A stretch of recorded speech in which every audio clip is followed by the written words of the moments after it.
BBC Radio London, reaching you wherever you are. Hi, my name is Marvelous. And I'm Cheryl. Join us every Friday at 2 o'clock on Youth Today As we delve into youth affairs and lifestyle today, we look forward to sharing with you. Hello, everybody. Welcome back on the show this afternoon. It's always so good to have you on the show, Youth Today. Of course, let's not forget this is the show Youth Today that occurs every Friday at 2 o'clock to 2:30 on MZ Radio London and AP Radio UK. And once again, we thank you and we appreciate your presence on the show with us today. All right, so let's just dive right into what we have ready today. We started a new series last week. Anybody knows what we've been talking about? Okay, so I will kindly remind us of what we've been talking about.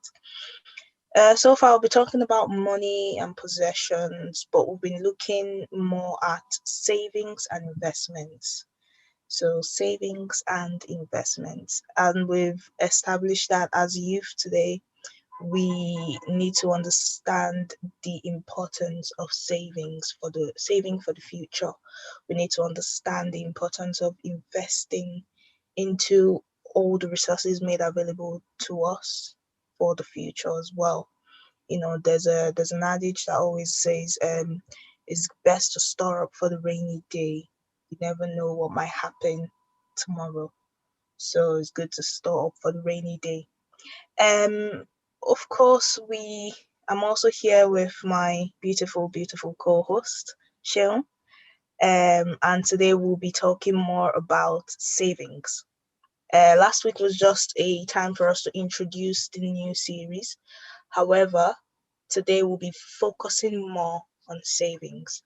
And our topic for today, I will let my co-host tell us our topic for today. Okay, thank you, Marvelous. Topic for today, we're really talking about practicalities of savings. So, as Christian youths, what are the practical ways we could save? You know, as youths, sometimes it's easy to just say save. But excuse me, guys, I have a cold, in case you hear me sniffing. Oh, bless you. So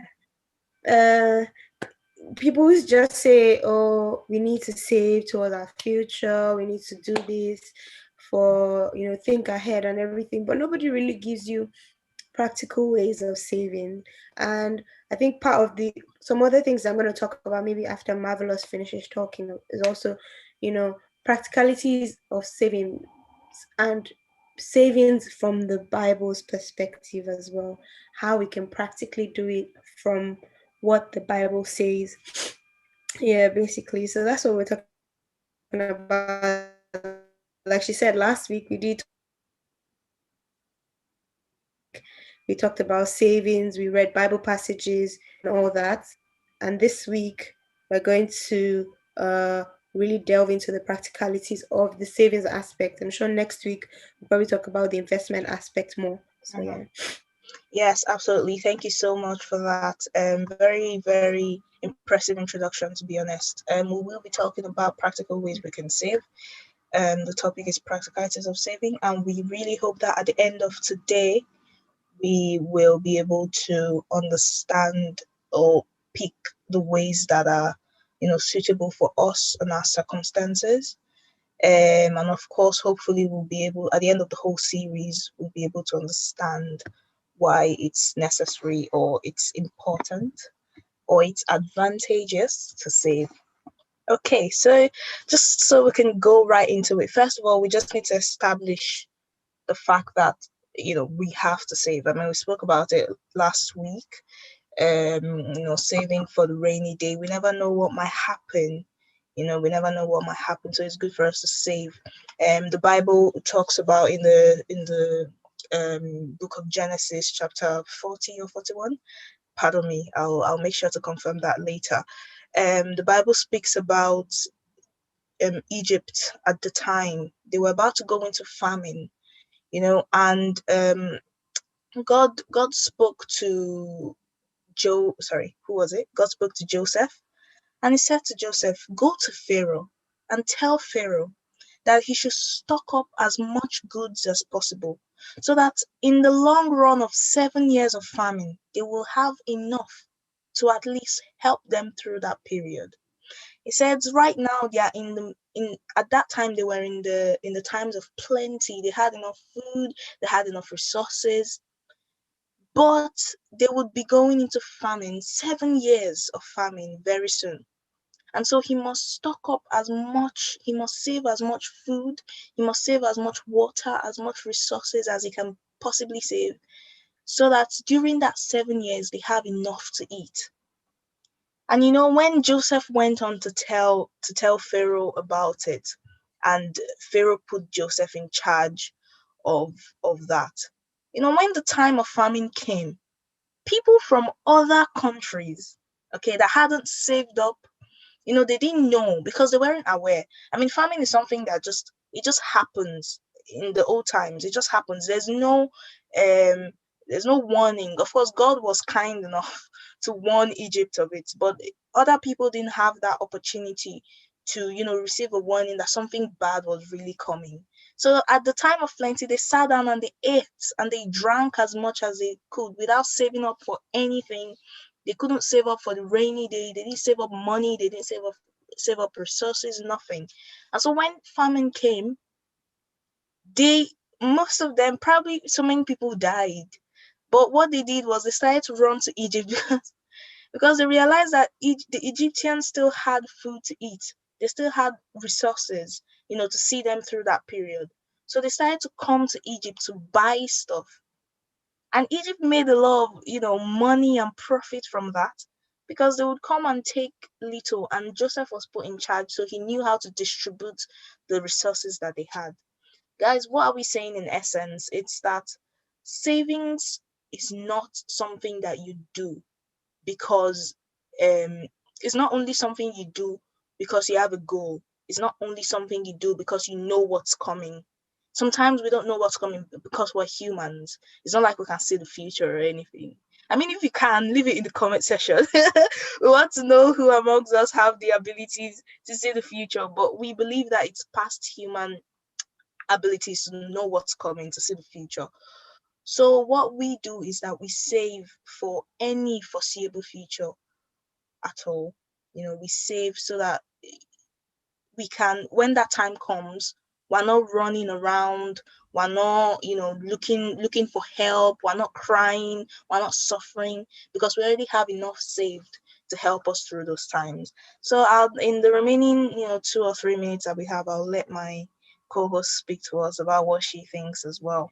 I mean, what you just said is, I mean, it's like you looked at my notes that I have here and I wrote, and I was talking about, I basically wrote like 7 points on how to save money, like biblically, like coming from the Bible. But I don't know if I start now, we might not finish before the break. So maybe I'll leave it till later. But Okay. from what you said, it was one of the Bible passages I had here, and that was on, building an emergency fund. That was one of the practical ways I say building an emergency fund. And that is something that Joseph did. And it took God revealing something to him before he was able to do that. Mm. It took God revealing something to him before he was able to do that. So sometimes the beginning of our savings, the beginning of our investments, the beginning of all those things, making plans towards the future is in God. So the beginning of everything, the foundation of everything is asking God. Last week we did mention about asking God for direction, knowing where exactly to put your money in, knowing what exactly to save towards. And we take our relationship with God for granted. Sometimes we don't know that we can actually even talk to him about things like that. Mm. Like when you then ask God, God then directs you. the Bible passage that says, trust in the Lord with all your heart, in all your ways, even the ways you think that are silly, all your ways, acknowledge Him, and He will even direct your path. So, saving is something that you can also excel in if only you just put God first in it. Yeah, that's Yes, thank you very much for that. Thank you very much for that. In fact, she has said it all. She has said it all. Saving is something that you can excel in as long as you put God first. As long as you put God first in it. Okay. So we're going on our break now. A very short break, hopefully. We look forward to seeing you again. So please don't leave. Remain with us, and we'll be continuing on practical. MZ Radio London, online radio, broadcasting to the UK and all over the world. Hi, my name is Marvelous. And I'm Cheryl. Join us every Friday at 2 o'clock on Youth Today as we delve into youth affairs and lifestyle today. We look forward to sharing with you. Right. So, welcome back, guys. We will be going right into practical ways of saving. We're going right into practical ways of saving.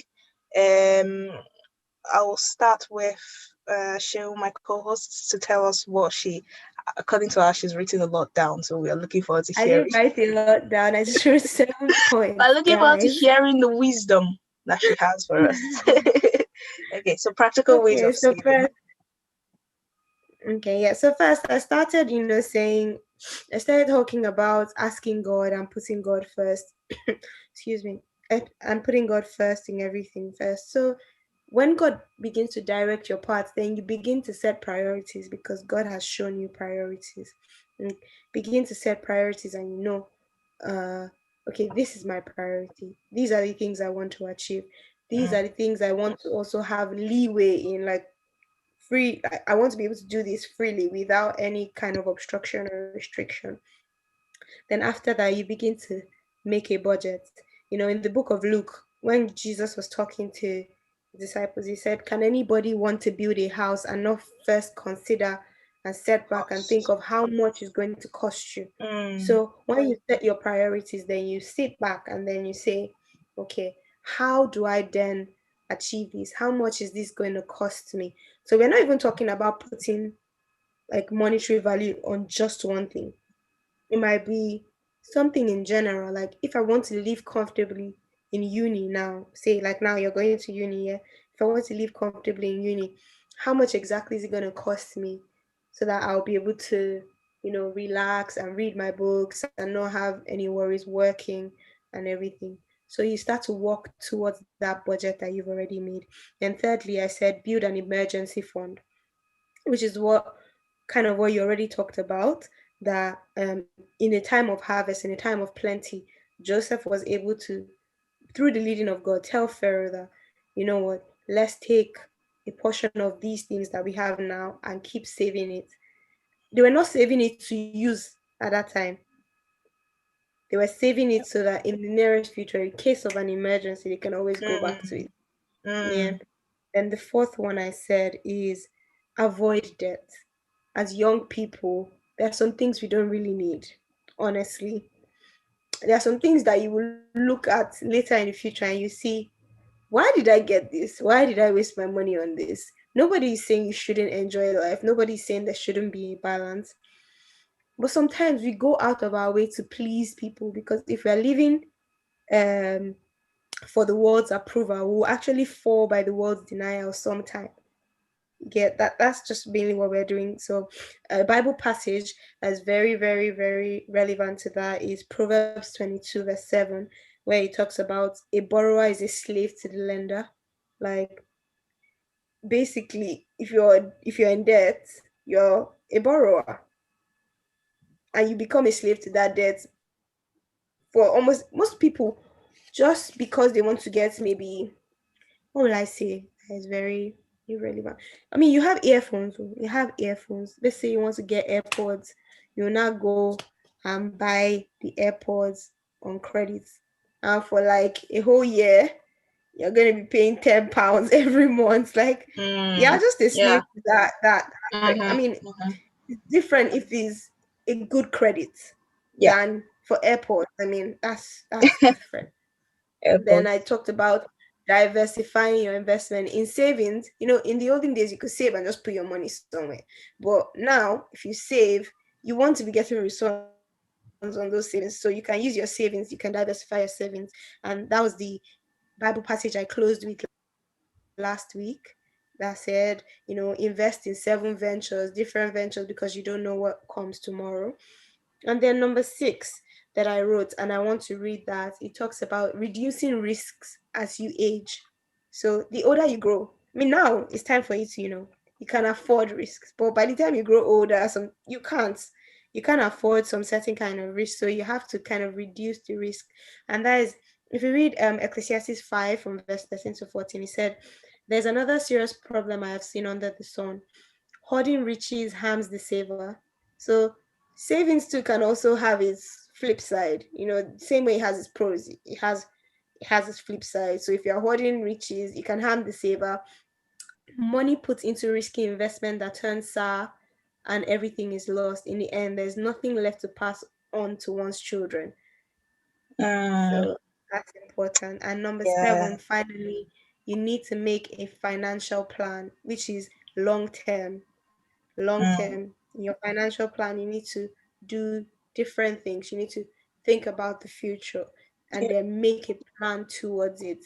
The first 6 are just maybe like short term and also the practical ways to go about it. But making a financial plan is different from making an actual plan. A financial plan is then saying, okay, I'm earning 700 pounds a month. How am I going to financially plan this in such a way that I'll be comfortable, but at the same time, I'm hitting my saving target? Yeah. Wow. Wow. Just wow. Why do I feel like my co-host Cheryl is a guest on our show today? Amazing points, amazing point. I believe you can agree with me, guys, that those were really amazing points. It shows how much effort she has put into, or how much effort we all put into making the show work, how much effort we put into making you, our viewers, understand, the points we're trying to make. And to be honest, the Bible just has a way of rounding it all up. The Bible just has a way of, giving you a clearer insight Very into true. these things. Like Sharon said, saving by itself can be a really hard, difficult task for so many people. I mean, imagine when you're the £550 in debt with your credit card, and we're advising you to save as well. I know that it can sound a bit, too much sometimes, but we're saying it because it really helps you. You never know when you need that money in the future. We need to cut back on our spending. I'm going to, just lay more emphasis on that, guys. If you need to save, or if you want to save, your first step must be to cut back on your debts. Like, say goodbye to debts. In fact, you can have your credit card with you to improve your credit score and all that, but you need to be disciplined enough to pay back the moment you use the credit card. You need to be disciplined enough to not use above what you can pay back, because some people are in debt for years and they leave the debts to their children, or some people are in debt for so many years and leave it to the next generation, and those ones start to suffer to pay the debts. And it's funny because, eh, okay, your father left you, some what should I call it now, inheritance, should I say, because he had invested, he had used his money well, and was able to leave you some inheritance. But you, what do you do in turn? You leave debts for your children. Mm, You can't do that, guys. We shouldn't be doing that. So the first thing we need to do is you need to say goodbye to debts. You need to clear your debts off if you have any right now. And if you don't don't try and make debts for yourself, because they tie you back, they hold you down. You want yeah, to go for vacations, but you can't because you're thinking about how to pay back your debts. You need to take your family out for a nice time at the beach or something, but all you're thinking of, all that goes on in your head, is the fact that you are owing the government £5,000 or something. So we really need to cut back, completely say goodbye to debts, really. Then, guys, another thing that I feel like can help you, which has been helping me, is to have automatic savings. not piggy bank ones. Okay, piggy bank was for when we were, 5. Not piggy bank, but automatic savings. And what I I mean mean, by the that is, electronic piggy bank ones as well. oh yeah, electric piggy. Yeah, those ones are all right as well. But the ones I'm talking about now are like exactly like the electric. Actually, yes, that makes sense. There are some piggy bank ones that actually just like a direct debit. That's what I mean. Yeah, So exactly. That's every month you get paid, maybe £1,000. You can just set it in a way that maybe 50 quid or £100 is leaving your account every month, just to that piggy bank, electric piggy bank account. So it helps as well. I have one that I'm using currently at the moment, but that one is not piggy bank. It's not really for savings. That one is more towards building a house for myself in the future. So every Is it time that I an get ISA? paid. Hmm? Is it an ISA? Yeah. It is an ISA. Yeah, it's an ISA account. So it's a direct debit right now. So once I get paid every month, like 50 or £100 or whatever amounts that I'm comfortable with is going into that account.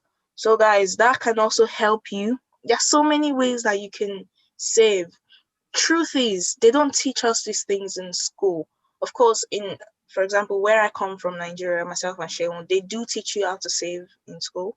They teach you a lot about savings. They teach you a lot about money, about prioritizing your spending. In fact, they teach you all these things in school. But I noticed that here, where we live now, like in the UK or in the US or other parts of the world, they may not teach you. That's because companies are gaining from your ignorance. And companies are Yes, gaining from all these finance schemes. yes, Like, I yes. think you're only paying 1% interest, but over the years, the Yeah. amount of interest they've accrued is a lot. They're So, gaining from your ignorance, and so they don't really want to tell you the truth. But it's not like we can blame anybody. People have their different ways of making their own money, and but you need to be smart enough to understand that, wow, these guys are actually gaining from my ignorance, so I need to step up and start helping myself. I really, really, really hope that we'll get testimonies from people about how they've improved their spending. You need to cut back on like energy costs, TV license. What are you paying for? See, by the time you sit down, guys, and you calculate the money that leaves your account every month, you realize that it's not. Okay, funny story. I had about like £150 in my account recently. That was after I got paid. I'd taken out all my savings, taking out all my investment money, taking out everything at the end of the month, and I had £150 left in my account. And I just saw the next day, I checked my account today, and the next day I checked, YouTube Premium are taking their money. YouTube Music are taking their money. I'm subscribed to an online learning thing I'm doing. They are taking their own monthly money. I'm subscribed to another music app. I don't remember which one it is. I'm subscribed to that one. They had taken their money, and it's just £8.99, £5.99, £4.99, £3. And before you add it all up, I was like, where has my money gone? Immediately, I started to cancel the unnecessary ones. To be honest, I started to cancel the unnecessary ones immediately. And so what I did was, there was one that cost about £12.99 every 3 months, I think. But for a year, it cost £49.99.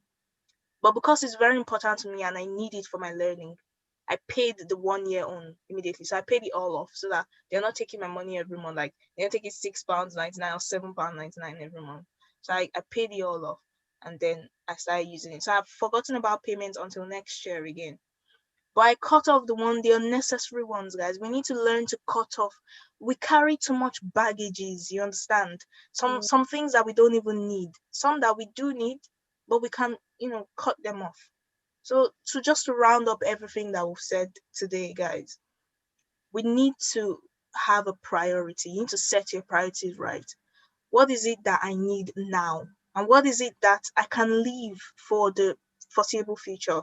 What is it that you need to be able to differentiate between your wants and your needs? Okay, the latest shoe is a want, but your education is a need. So we need to be able to, separate from and between those things. Yes, you can cut back on, ordering food and try cooking some yourself. Am I right? There are so many lessons on YouTube you can follow, easy steps.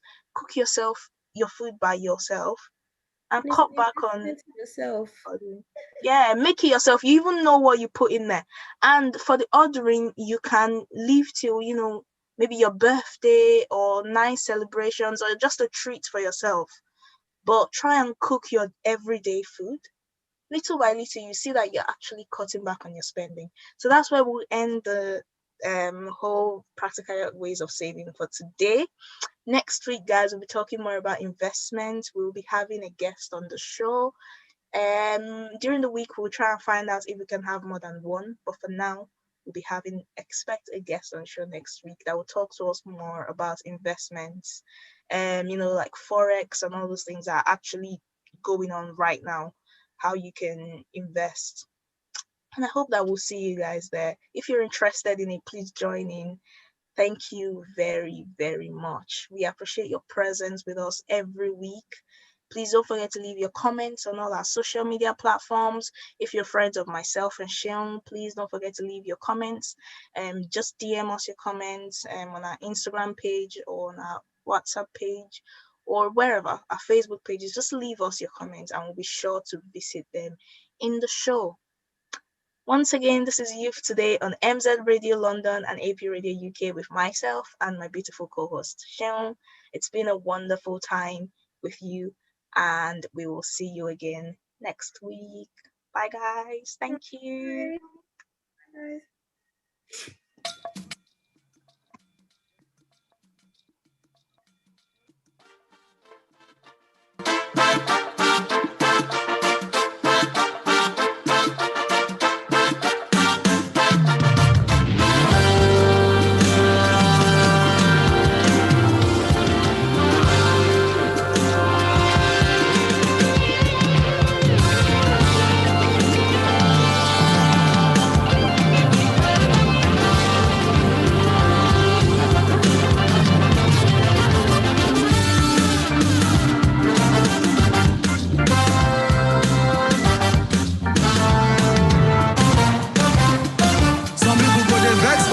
This song go. I know say they go vex for me for this song go. Some people go they vex for me for this song, yeah. But I know say no be only me they think I'm Some people go they vex for me for this song, but I know say no be only me they think I'm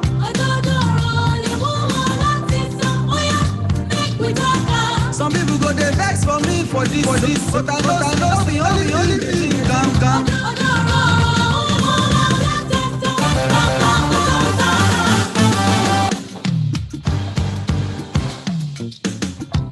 So you see, this song is like me sharing my thoughts with you. What I've seen, what I've observed in my journey in the kingdom over the years. So this is me thinking aloud. Hope that's fine. I can share my thoughts with you, yeah? But don't form an opinion on the first verse. You have to hear the whole song to get the full gist. So yeah, let go.